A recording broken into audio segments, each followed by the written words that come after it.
caríssimos irmãos, que o Senhor Jesus nos abençoe, que Ele nos preserve em tranquilidade e paz.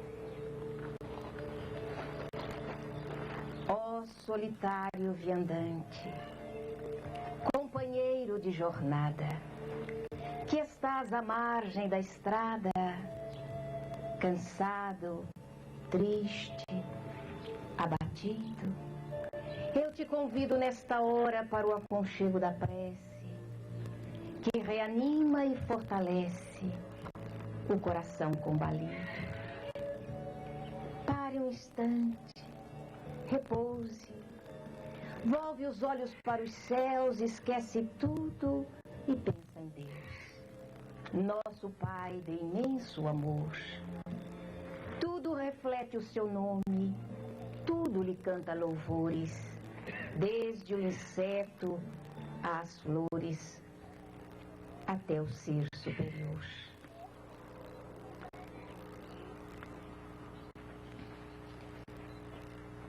Os dois viajores pareciam não perceber o que ocorria em torno. Estavam tão perdidos em seus cismares, estavam tão envolvidos nos véus plúmbeos dos pensamentos tristes. Os olhos vermelhos, pejados de lágrimas, pareciam incansáveis no afã de derramá-las. Caminhavam, e o terreno sáfaro em torno dos seus passos, em pós da passagem do vento, deixava uma nuvem vermelha, cor de zarcão, que os envolvia. E o calor imenso que os faziam também transpirar em abundância, nada daquilo parecia quebrar a monotonia dos seus pensamentos. A vastidão cerúlea, de um azul cobalto naquele horário do dia, parecia convidar a ilações mais profundas. Porém, eles não se apercebiam de nada. Até que repentinamente, como que surgido de coisa nenhuma, alguém aproxima-se de leve e uma indagação surge. Por que a tristeza? Por que tamanha dor?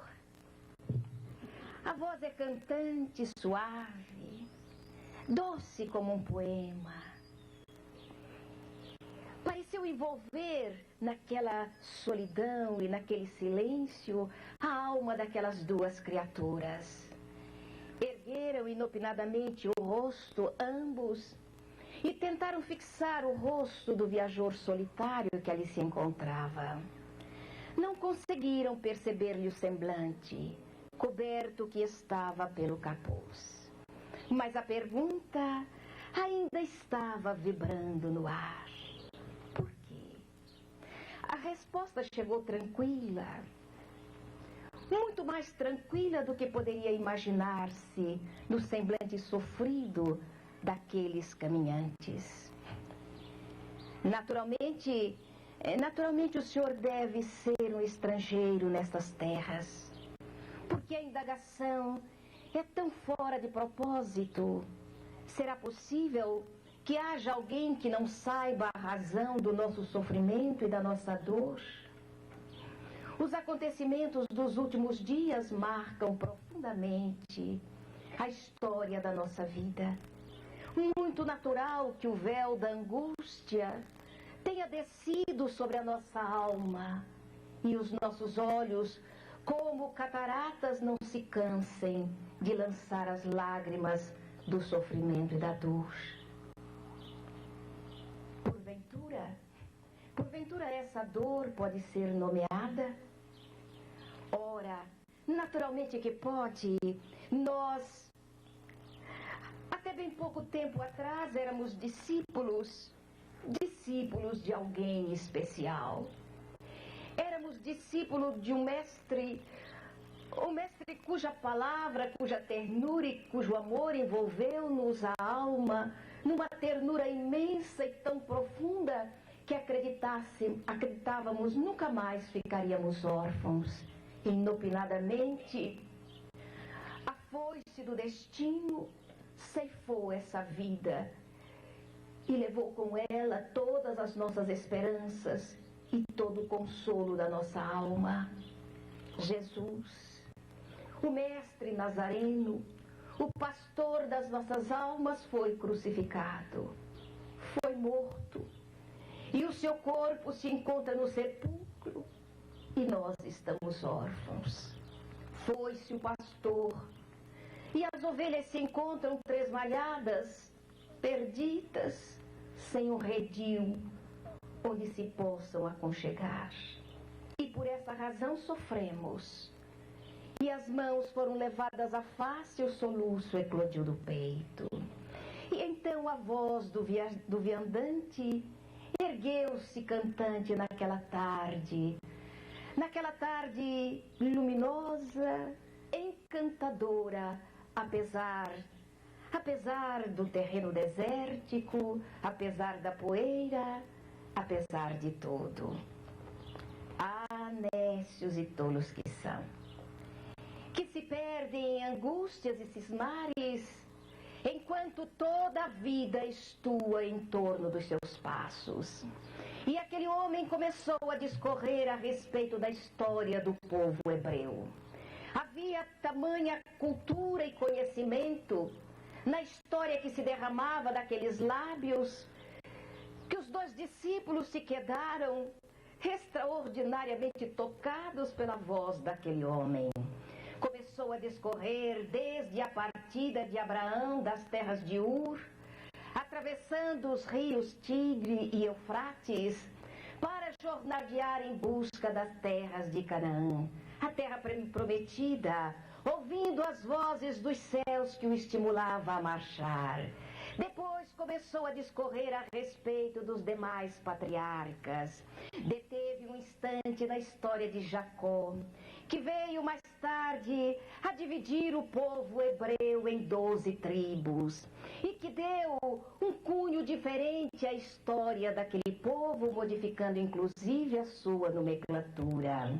Falou a respeito dos demais patriarcas e começou a discorrer a respeito dos profetas, da forma com que eles contaram a história dos céus e da forma com que narraram o advento de alguém especial que iria mudar profundamente a vida de toda a terra e de todas as criaturas.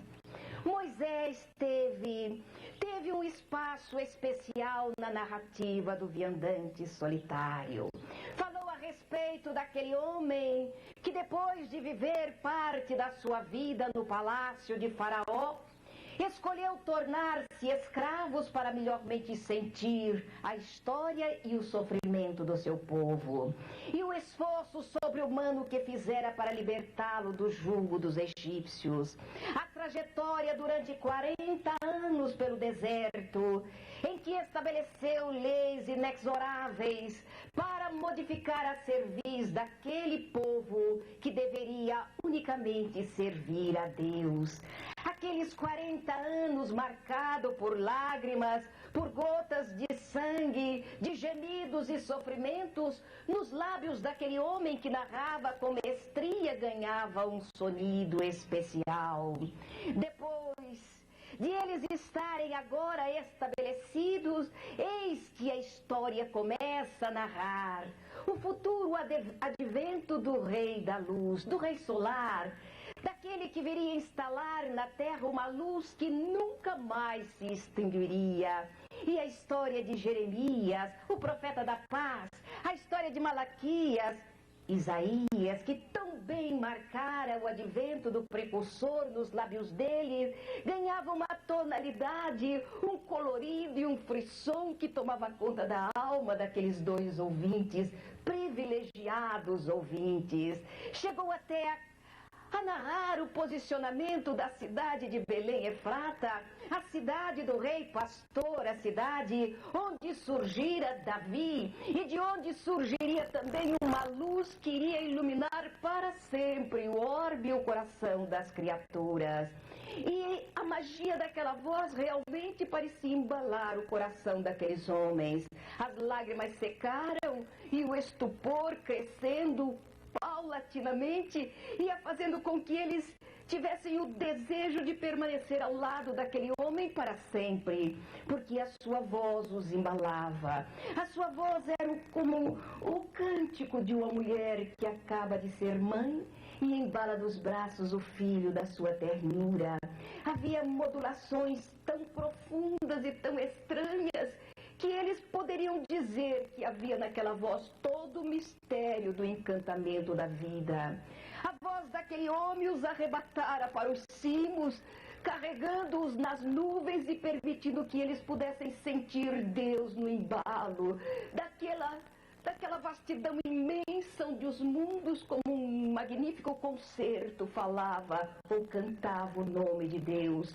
E ali eles ouviram a musicalidade da criação. Ali eles ouviram a palavra, a voz de Deus cantando vida para todas as criaturas do universo. E de repente aquela voz os arrebatou para outros cantos, para outros caminhos, para outras vidas, para outras coisas que eles não conseguiam entender e que, no entanto, sentiam em tudo isso a presença de Deus. As horas passaram rapidamente. A areia pingou na ampulheta da vida daqueles homens de uma forma quase que brutal. E, de repente, despertando, quando calou-se a voz do itinerante, eles perceberam que a noite já havia descido sobre a terra. Um véu espesso e negro havia tombado sobre todas as cidades. E as primeiras estrelas começaram a tremeluzir no firmamento. E Selene, a rainha da noite, já começava a puxar o seu carro de prata para a grande viagem na amplidão da noite escura. E então chegaram às portas da cidade. E quando intentaram adentrá-las, eles perceberam que o viajor prosseguia, que os seus passos o levavam para além da entrada da cidade. Oh, meu Deus! Como quebrar a magia daquele encontro? Como separar-se daquele homem que os havia conduzido por caminhos tão estranhos e tão lindos, caminhos por onde nunca haviam transitado antes.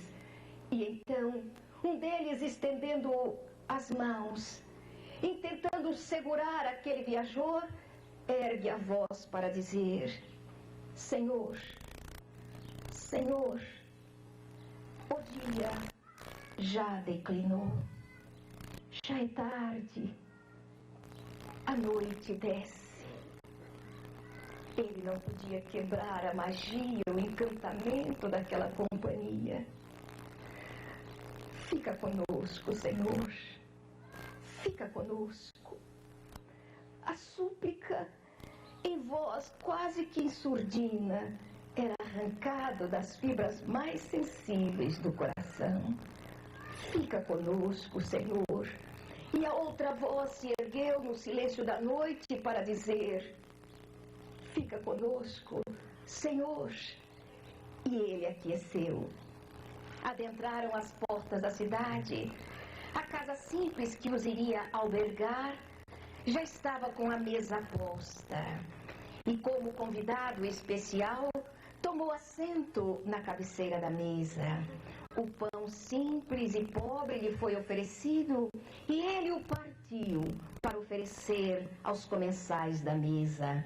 E naquele simples gesto fez com que o véu de sombra caísse dos olhos daqueles dois discípulos que, se voltando para o viajor, ergueu a voz cantante cheia de alegria: Senhor, oh Senhor, como pudemos não reconhecê-lo?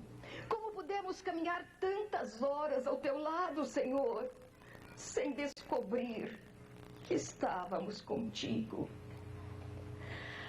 A indagação do discípulo pode ser tão semelhante à indagação de tantas criaturas que, caminhando ao lado dele, desconhece a sua companhia, que, transitando pelos caminhos ímpios, tão próximo dele, não consegue perceber o magnetismo da sua presença.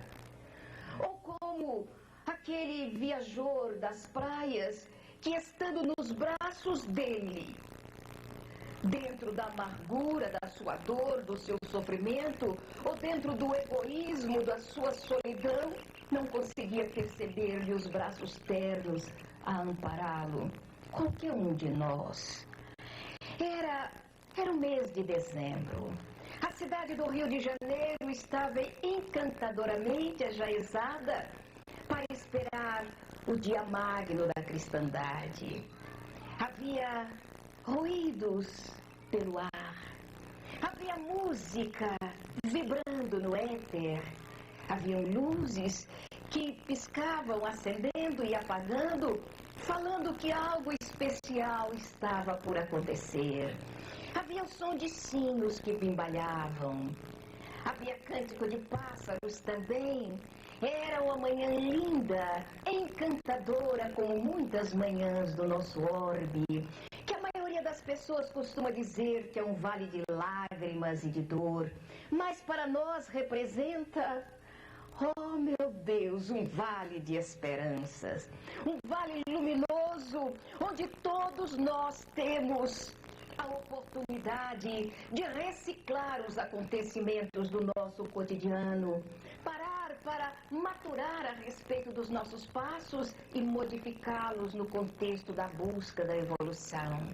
Naquela manhã, 9 horas mais ou menos, nós nos dirigíamos para os arrabaldes da cidade, para um dos subúrbios distantes, onde é escuro, cinzento, triste se erguia, ou se ergue ainda, um dos presídios da cidade, o de mais alta periculosidade, e onde também são segregados jovens na idade de 18 a 25 anos. Chegamos ao grande portal do presídio, tão diferente do que havíamos deixado para trás. Música, luzes piscando, árvores de Natal, presentes, crianças namorando, as bonecas, os carrinhos, as coisas bonitas que possivelmente o Papai Noel iria levar até as suas casas para encantar-lhes o dia do Natal. Jovens gárrulos que, preocupados ainda com as notas do vestibular, paravam nas bancas de jornais para manuseá-los preocupados. Havia tanta beleza nas coisas que lembravam o nascimento de Jesus, enquanto que ali havia uma nuvem de tristeza envolvendo aqueles muros altos e desnudos, aqui e ali pichado, com palavras torpes, mas que era tão consentâneo com tudo aquilo que estava ali. Ao nosso lado estava um companheiro que nos indagou: você acha que vale a pena vir ao presídio falar a respeito de Jesus, ou do espiritismo, ou de religião para estas criaturas que aqui estão, naturalmente segregadas da sociedade por imposição do próprio comportamento? Acha que vale a pena? Olhei para trás. Lá longe estava o campanário da Igreja da Penha, no alto do monte. E naquele momento parecia aquele campanário apontar para o alto, para algum lugar recôndito, onde possivelmente os sonhos, as esperanças de todos os seres humanos da Terra estariam direcionados. Se vale a pena. Oh meu Deus, mas nós somos os degredados da vida. Nós somos os prisioneiros do egoísmo, da intolerância, do personalismo. Nós somos aqueles que nos algemamos às paixões e nos quedamos presos, com os pés presos na lama, porém conseguimos colocar os olhos nas estrelas. E ele desceu delas, das estrelas, da coroa do Criador e mergulhou na sombra densa onde nós nos encontramos degredados. E teve a ousadia de cantar o mais belo hino de esperança que a terra jamais ouviu em toda a sua história. E se ele ousou tal, acreditou em tal, e se ele acredita até hoje, por que nós, que não somos absolutamente nada, não iremos acreditar também? Ele deixou as luzes dos céus e mergulhou nas sombras da terra. E afirmou que do seu rebanho nenhuma ovelha se perderia. Oh meu Deus, antes que ele retorne para recolher as suas ovelhas, por que é que nós, que já conseguimos caminhar com um pouco de liberdade, não começamos esse trabalho para que quando ele chegue, o caminho já esteja mais ou menos preparados? Não somos o precursor, tampouco somos precursores, mas somos colaboradores do seu evangelho, dessa boa nova do reino que, cantada com a excelência de um coração planificado pela fé, é capaz de remover montanhas. E adentramos num saguão úmido daquela casa de detenção, paramos alguns instantes. Soldados armados de metralhadoras e outras armas abriram um enorme portão e adentramos em uma outra sala infecta, mal cheirosa. Naquele momento entraram vários rapazes empurrando barris enormes, onde era colocada a alimentação que era distribuída nas celas ou no refeitório para aquelas criaturas. Olhamos aqueles barris gordurosos, mal cheirosos, que seriam lavado de alguma forma e depois iria conter de novo a alimentação que seria distribuída para eles. E, no entanto, apesar daquela visão desagradável e triste, eles sorriam. Eram jovens prisioneiros. E nós dois ficamos a olhar enquanto dávamos espaço para que eles passassem em direção à cozinha, ao refeitório. E então um deles, se voltando, olhou-nos e disse: "Oh, tia, é a senhora que vai falar hoje? Puxa, se eu soubesse, eu não tinha escolhido esta tarefa. Eu iria lá para ouvir também." Eu pensei que ia ser daqueles blá, assim, que cansativo, sabe? Tia, desculpa, mas eu não gosto muito daquela conversa, não. Mas se eu soubesse que era a senhora... E ele passou. E então o nosso amigo olhou-nos e disse: talvez valha a pena. E fomos conduzidos à sala onde perto de 150 detentos esperavam para o início do nosso encontro, o encontro de Natal. E um pouco antes que tomássemos a palavra, 2 jovens assomaram a um tablado adrede preparado e enfeitado para o encontro daquela manhã. Assentaram-se em 2 tamboretes, tomaram do violão e começaram a tocar e em seguida a cantar. E as vozes claras, vozes límpidas daqueles 2 jovens cantavam mais ou menos assim: "Eu quero crer na paz do futuro. Eu quero ter um quintal sem muros. Eu quero ter 1 milhão de amigos." E a música de Roberto Carlos naquelas duas vozes tomavam, naquele ambiente, uma tonalidade estranha. E eu pensava, eu quero ter um quintal sem muros. E através das grades podíamos ver o imenso muro encimado de arames farpados. Aqui e ali uma guarita, onde homens com metralhadoras policiavam tudo. Eu quero ter um quintal sem muros, enquanto estavam segregados por trás de imensos muros, imensos paredões. Eu quero crer na paz do futuro, e o futuro estava tão triste, tão escuro, para aqueles moços que ali estavam. Eu quero ter 1 milhão de amigos. Oh, meu Deus! Será que eles teriam a oportunidade de um emprego? Ou de um único amigo, alguém que não temesse estender-lhes a mão? Mas eles cantavam, e eu comecei a observá-los, tão moços e tão presos, tão jovens e tão esquecidos. E na camisa branca, ironicamente, estava escrito humanização. E eu pensei nos barris mal cheirosos onde a comida era colocada para que eles se alimentassem. E eu me recordei do refeitório infecto, onde eles faziam as refeições.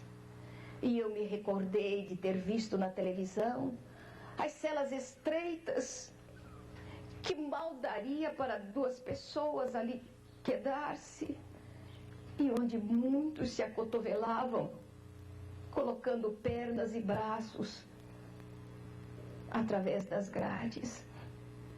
Humanização. E de repente o sino tocou lá fora. Natal. Jesus se aproximava. E naquele momento me deu um medo, e eu fiquei pensando, o que eu vou dizer a estes moços? Eu que sou livre. Livre? Quem é livre neste mundo? Livre da responsabilidade de ser honesto, de ser digno, de ser respeitável. Quem é livre de manter uma vida de dignidade e respeito? Naturalmente, na situação evolutiva em que nos encontramos, todas essas palavras representam prisões sem grades, onde temos que permanecer. E eu pensava, o que vou dizer? E naquele momento, alguém me chamou a atenção. Era um jovem, era um rosto lindo, a face azulada pela barba cerrada, que estava muito bem escanhoada. O cabelo cortado, escovinha, bem curto. 2 olhos castanhos, brilhantes e irônicos, que me fitavam detidamente. O nariz reto, parecia haver sido cinzelado por um artista genial. Os lábios vermelhos, com um meio sorriso, deixavam entrever dentes perfeitos. E ele, de corpo hercúleo, os braços bem torneados, sentava-se desprecentemente na cadeira e nos fitava. E quando ele percebeu que nós havíamos sido atraídos pelos seus olhos, ele sorriu. Acentuou o sorriso irônico e aquilo nos causou um certo mal-estar. Desviamos os olhos, mas parecia que um imã atraía, e de novo voltamos a fitá-lo. Ele sorriu mais acentuadamente e nós percebemos que ele zombava do nosso posicionamento, zombava mesmo das emoções que nos visitavam, que ele parecia descobrir através dos nossos olhos. E eu pensei comigo, que rapaz atrevido. Mas eu vou olhar de frente para ele. Mas havia tanta atrevimento naqueles olhos que tivemos que desviar. E então fitamos outro moço, que naquele momento acompanhava o refrão daqueles dois cantores. Eu quero crer na paz do futuro. E ele brandia o punho cerrado, afirmando: eu quero ter 1 milhão de amigos. 1 milhão de amigos. E eu olhava para aqueles moços que sorriam com os olhos brilhantes. Presidiários, 1 milhão de amigos. Naquele momento, os dois cantores calaram as suas vozes e a companheira nos convidou a falar. Erguemo-nos e, como que um imã, os olhos do rapaz nos atraiu. Olhamos para ele e ele agora sorria mesmo, desafiadoramente, e eu parecia sentir que ele dizia: e agora, o que é que você vai dizer? Desviei os olhos e voltei a olhá-lo novamente. E então o sino tocou em algum lugar. E então uma música de Natal se ergueu também no ar. As notas eram tão límpidas. E a figura de Jesus pareceu delinear-se na intimidade do coração. Pareceu altear-se, a sua voz parecia cantar uma musicalidade de Natal na acústica da alma.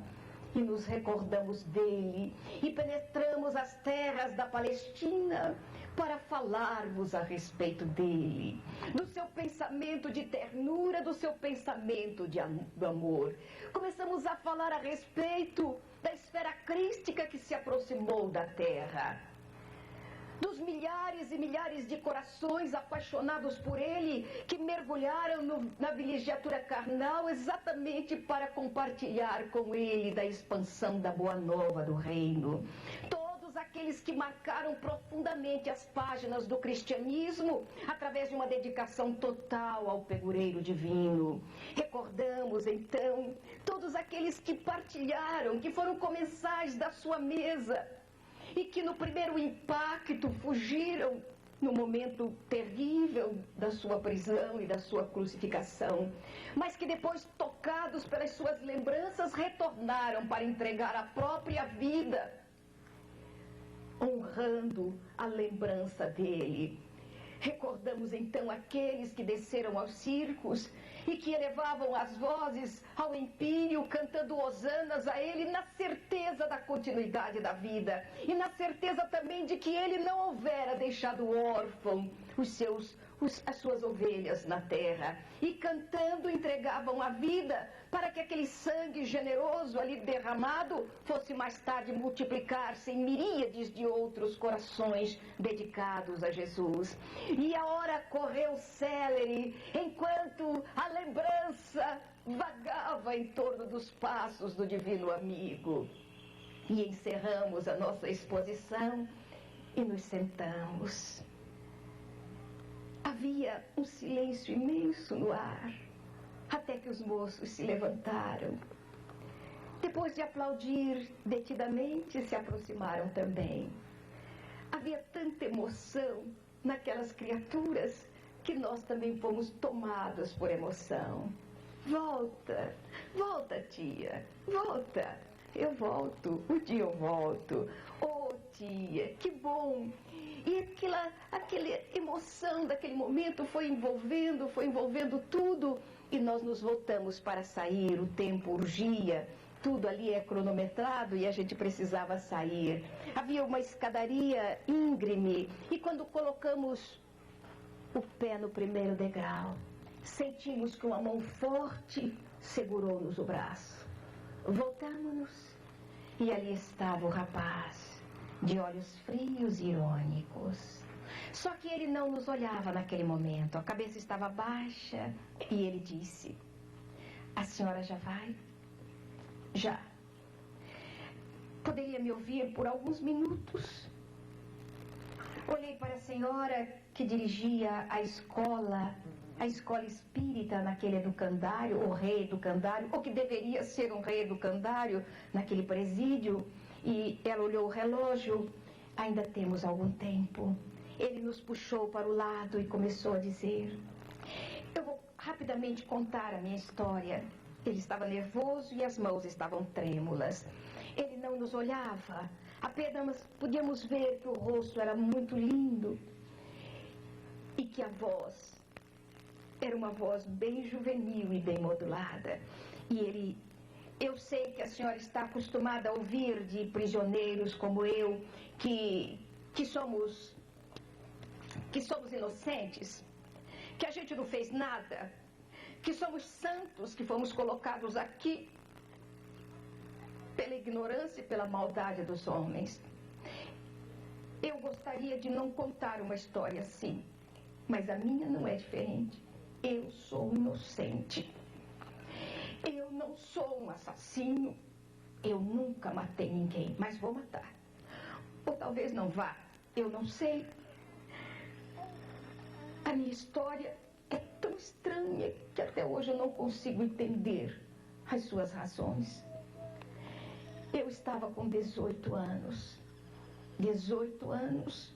E era filho único de pais já envelhecidos, porque eu nasci quando mamãe já tinha uma determinada idade. Eu era o sonho da vida deles. Eu era o motivo que levava papai a trabalhar e a lutar para que eu fosse um homem digno, um doutor. E eu tinha vontade de sê-lo, para dar a ele esse prêmio, para mostrar a ele que eu era digno de todo o seu esforço. E batalhei. Batalhei e prestei o vestibular. E naquela manhã eu me levantei muito cedo, porque sabia que o resultado seria fixado nas portas de um periódico conhecido. Então mamãe me abraçou e disse: ai, meu filho, alguma coisa aqui dentro me diz que deu certo. Papai veio do quarto e disse: vai, meu filho, vai. Eu estou com esperança que tenha dado certo, mas se não tiver também, você é tão jovem, meu filho, haverá outras oportunidades. E eu saí correndo, peguei um ônibus, fui para o centro da cidade e fiquei na expectativa junto com uma quantidade enorme de outros corações que ali estavam. Até que alguém saiu e afixou a folha de jornal na parede. Para chegar até ali foi uma verdadeira guerra. E eu, meio aos gritos daqueles que tinham o número ali afixado e o choro daqueles outros que não tinham, eu fui me aproximando. Havia uma nuvem de lágrimas nos meus olhos e o medo de que o meu número não estivesse ali. Mas eu olhei e não acreditei. Meu Deus! E eu perguntei a alguém: que número é este aqui? Este aqui. E o número foi repetido, mas eu ainda não acreditei. Coloquei a mão no bolso e olhei. Era o meu número. Era o meu número, eu havia passado no vestibular. A senhora nem imagina, não imagina a minha felicidade. Saí correndo feito um cego, procurando um telefone para ligar para casa e dar a notícia aos meus pais. Contei a eles: passei, mamãe, eu passei. Papai, o seu filho já é um universitário, papai. Eu passei no vestibular. E eles perguntaram: vem para casa, filho, vamos comemorar. Eu deveria ter aceito. Eu deveria ter ido. Mas eu disse a ele: não, eu vou comemorar com os amigos, mais tarde volto para casa. E saímos, e fomos para a praia, e brincamos, e fomos almoçar, e foi uma balbúrdia tão grande, o dia passou tão rápido, a noite desceu, e eu já estava com a cabeça já meia zonza de tanta comemoração e, naturalmente, das bebidas alcoólicas que eu havia ingerido para comemorar a passagem do vestibular. E então alguém me convidou para sair. Eu peguei o meu Fusca, o meu carro, e os outros colegas entraram também, e nós saímos, e lá dentro uma cerveja, outra cerveja, e outra bebida, e isso e aquilo, e eu estava tão zonzo, e é o do que me recordo. É a única coisa que me recordo. despertar foi tão estranho. Havia tanto sangue, havia tanta coisa, havia tanta polícia em torno de mim, e mãos que me puxavam de um lado e puxavam do outro, mãos que me agrediam. Eu não sabia o que estava acontecendo. Bem, a senhora imagina, durante 3 longos anos, eu transitei de uma cela para outra, esperando, esperando, esperando. Bem, esperei e vim parar aqui. Por que eu estou aqui? Eu gostaria de saber.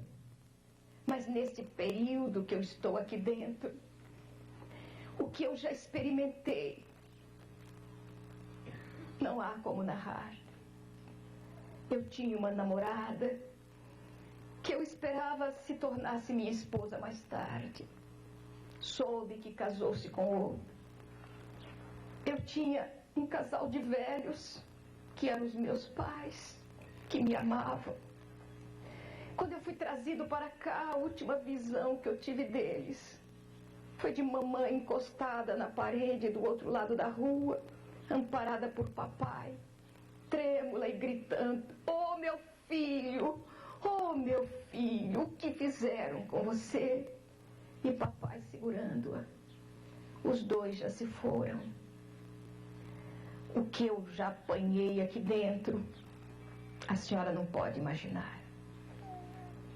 De início, eu chorava muito. Chorei todas as lágrimas que o mundo pode derramar.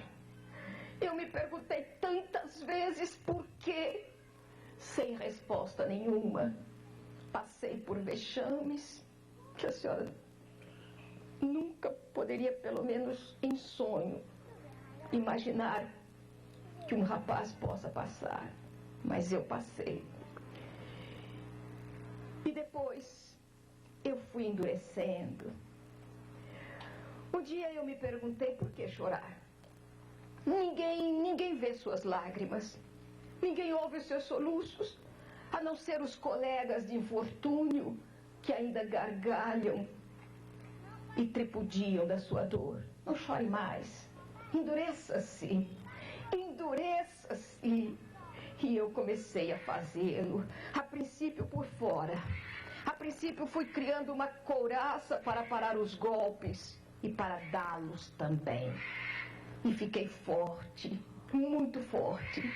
Mas lá dentro ainda havia alguma coisa que doía e que apertava, mas que cerrou-se também quando chegou a notícia da morte do meu pai. Eu já não tinha mais nenhuma razão para lutar. E não tinha mais também nenhuma razão para pensar em termos de sobreviver. E por isso comecei a agredir. E fui criando uma fama aqui dentro. E hoje todos me respeitam. Mas com isso eu morri. Eu morri porque aquela coisa quente que eu tinha aqui dentro do peito, de repente foi esfriando, esfriando, esfriando e se transformou numa pedra de gelo. Eu não tinha mais coração. No lugar dele havia aquele bloco gelado. E cada vez que eu passava por um sofrimento muito grande, era ele quem me dizia: espera, você vai sair. E quando você sair daqui, faça com os homens o que eles fizeram com você. Mate, destrua. Faça sofrer a maior quantidade possível de criaturas. Eu sei que nada disso vai apagar este pedaço da sua vida. Mas pelo menos, você vai, de alguma sorte, dar aos homens aquilo que os homens esperam de cada prisioneiro que colocam aqui dentro. Criminoso ou não, esta vida é infernal, minha senhora. Bandidos ou não, Esta vida os torna bandidos. Necessária ou não, a prisão é alguma coisa hedionda. Ele segurava a minha mão e apertava com força. E eu tentava dizer alguma coisa e não diga nada. Por favor. Eu estava olhando para a senhora e eu percebi que a senhora me fitava também. E eu percebi que o meu olhar a deixava encabulada e eu achei isso muito engraçado. E então comecei a olhá-la propositadamente, enquanto eu perguntava em pensamento: o que é que está pensando que vai dizer para nós? Você precisa ser bonzinho? Vem ser bonzinho você aqui dentro. Você precisa lembrar de Jesus. Vem lembrar de Jesus você aqui dentro, eu lhe dizia em pensamento. Você precisa amar o próximo, é o que todo mundo diz. Vem amar o próximo aqui dentro. Vem experimentar a vida aqui, atrás dessas grades. E depois saia por aí mandando as pessoas serem boas, serem fraternas, serem amigas. Eu lhe dizia tudo isso e me divertia observando que a senhora estava encabulada. Depois a senhora se levantou e eu ainda olhei. Mais uma vez, mais outra, tentando cortar o fluir dos seus pensamentos, da sua inspiração. Depois de algum tempo, eu comecei a perceber que havia alguma coisa a mais naquelas lembranças que fluíam dos seus lábios. E de repente foi como se uma nuvem me envolvesse e eu começasse a perceber a figura de alguém. E parecia que esse alguém caminhava devagar ao meu encontro, talvez a magia das lembranças, talvez a magia da voz, ou o encantamento da história notável que a vida ofereceu à humanidade. Não sei porquê, mas eu comecei a ter uma visão de que ele olhava para mim, de que ele me destacava em meio aos demais. E parecia que os lábios dele se movimentavam e ele falava comigo. Mas a sua voz não chegava aos meus ouvidos. Mas a mão que se estendia, essa eu podia reconhecer. E de repente eu percebi que alguma coisa aqui dentro... Percebi que aquele gelo começou a quebrar-se. E um calor bom tomou conta do meu peito. E me subiu pela face e me escorreu pelos olhos. Há tanto tempo que eu não choro. Há tanto tempo que não derramo uma lágrima. Volte aqui outras vezes. Nem que seja, pelo menos, para me fazer chorar. Ele virou as costas e correu. Eu quero crer na paz do futuro. Eu quero ter um quintal sem muros. Que importa se você coloca muros no seu quintal ou trancas na sua porta? Que importa se você coloca grades na sua janela? Que importa se coloca um cachorro bravo no seu quintal? Nada disso importa. Ruim, duro, triste. É se você coloca uma grade no coração. É se você coloca uma barreira nos seus braços e eles fiquem vazios. Não saibam abraçar. Não saibam fazer um gesto de ternura. Ruim é se as suas mãos se estendem apenas para manipular corpos. E se esqueça de que nesses corpos existe uma alma e existe sentimento. Ruim se você se tornou apenas um manipulador de sexo.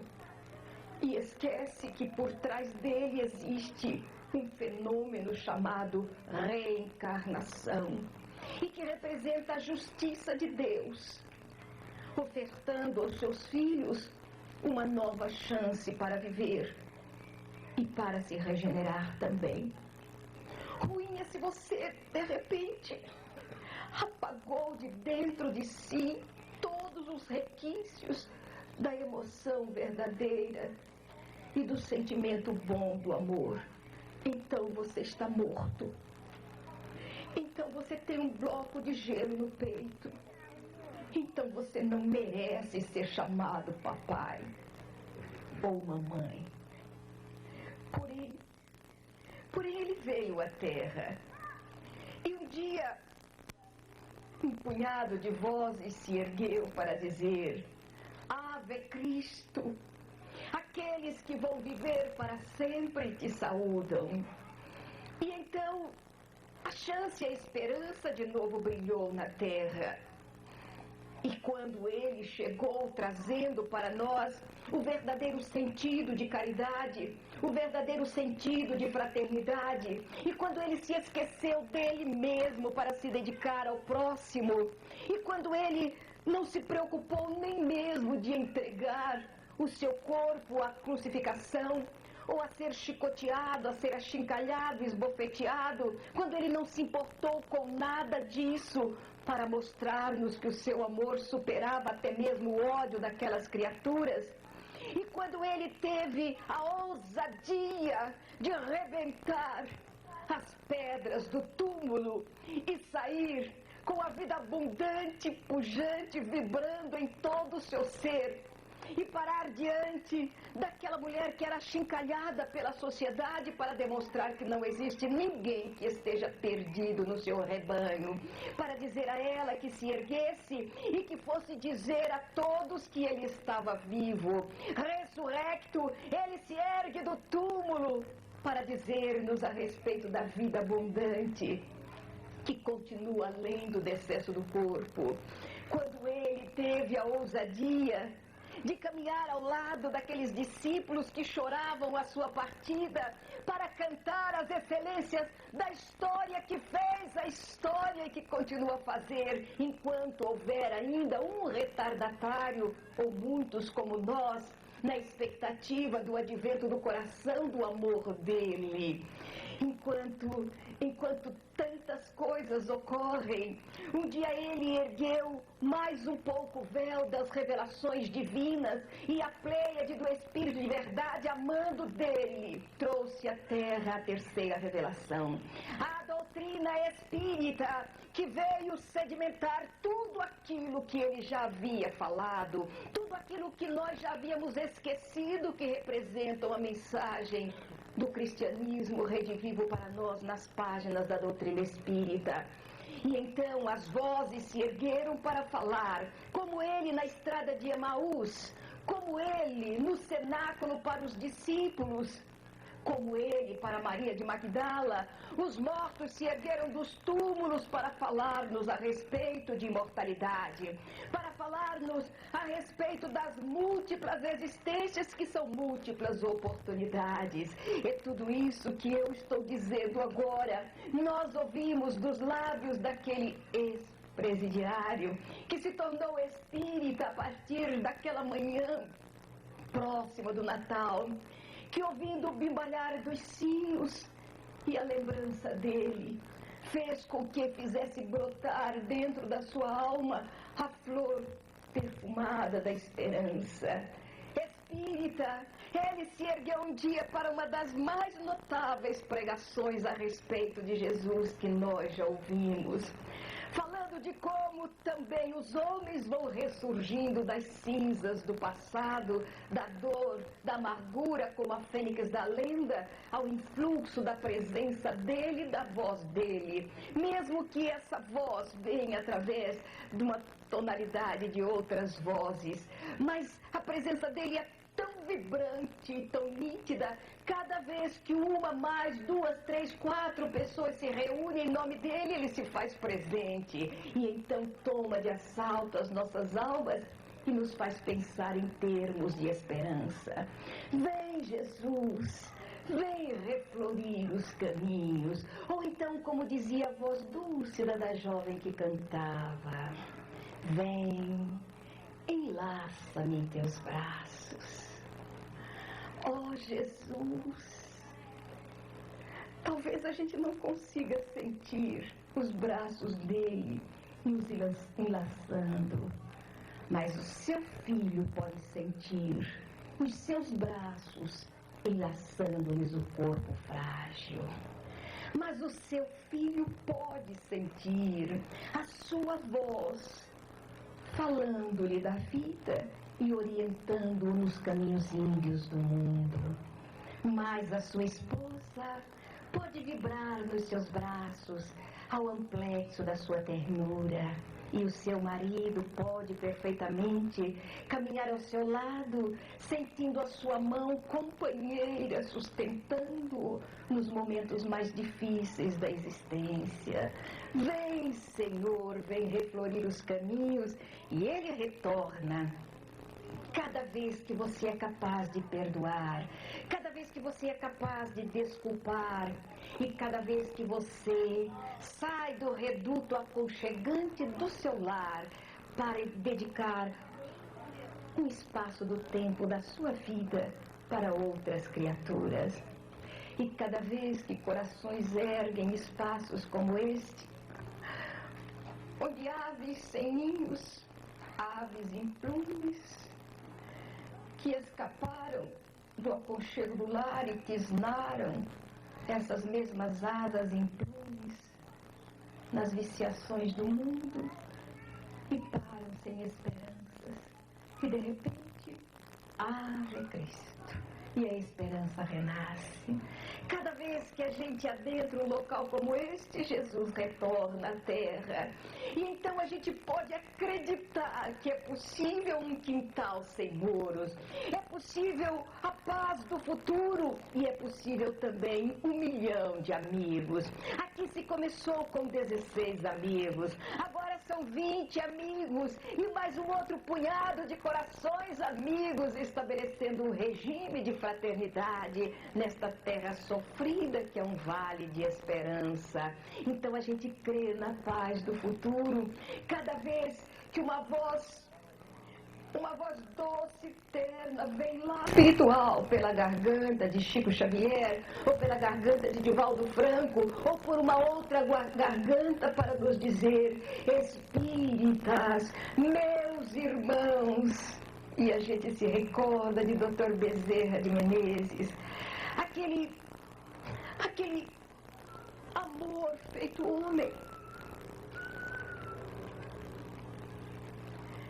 que desdenhou o convite da Mãe Santíssima para, em nome do Filho dela, permanecer na terra ao nosso lado. Pensa você que é capaz ou que não é capaz sequer de deixar o aconchego do lar para dividir com este jovem, com estes jovens, a ousadia de lutar contra um contexto social para salvar almas. Pensa você que não é capaz de renunciar a estas pequenas coisas na renúncia enorme do Dr. Bezerra, não indo servir junto à Mãe de Jesus para servir junto a nós, junto a você, junto a mim, junto a todos nós. E ele dizendo: espíritas, meus irmãos, há tanta terra a joelhar, há tantos corações para serem amparados, há tanta dor para ser apaziguadas, há tantos gemidos para ser calados. Eia, o tempo é agora, o momento é o hoje. E a gente se ergue, então, para fazer alguma coisa em nome do amor. A senhora poderia voltar, nem que fosse ao menos, para me fazer chorar. Mas não foi só isso que a doutrina espírita fez. Modificou aquela vida. E quando saiu da prisão foi tão difícil. Foi uma luta tão terrível. E foram tantas as chances de retornar ao presídio, mas havia um sustento por trás daquela alma. Uma fé brilhante, empreendedora e forte, por trás daquele coração sustentando-o. E ele venceu a batalha.